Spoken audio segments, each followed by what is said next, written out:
Okay, as you guys can see, this is a back to school sign for my granddaughter Adrian. My daughter Dominique, Adrian's mom, asked me if I could make something for her because she is entering the first grade, and so this is what I came up with. Everything can be purchased from the Dollar Tree. I used a leftover piece of foam board that I had that actually came from Walmart. Dollar Tree does sell black foam board, but they also sell white. You can put a white background on this. This is just what I had. I also ended up using the apple form, as you saw, that came from Dollar Tree originally, and I just painted the back of it red. I didn't even do anything to the stem, and I flipped the little leaf over. Then, as you saw, I used my Cricut Explorer Air 2 to do the lettering on some white vinyl. However, if you don't have a Cricut machine, Dollar Tree sells tons of stickers, letter stickers.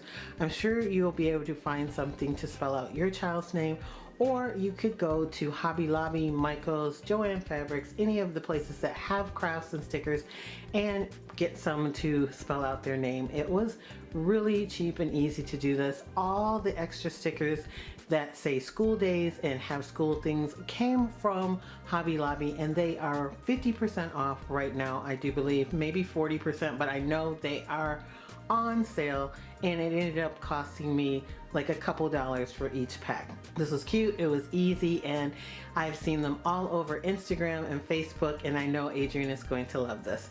So that's it for this video. I wasn't even going to post it, but it came out so cute, and I did film most of it, so I thought I'd share it with you guys. Oh, and guys, this sign can be used every single year. All you have to do is change the year of the student and what grade they're in, and they can use it all the way through elementary school. Because let's face it, by the time they get to middle school, they're not going to want to hold a sign. They'll be too embarrassed that you're dropping them off. Thank you so much for watching, for liking, and always sharing my videos. And if you're not a member here at Lacee Space, I don't know why not. Go ahead, smash that subscribe button, become a member, hang out with us for a while. We have a lot of fun here. Also, if you like, you can follow me on Instagram. It's Lacee Space, the same way that it's spelled here. And I will catch all of you in my next video. Bye, loves.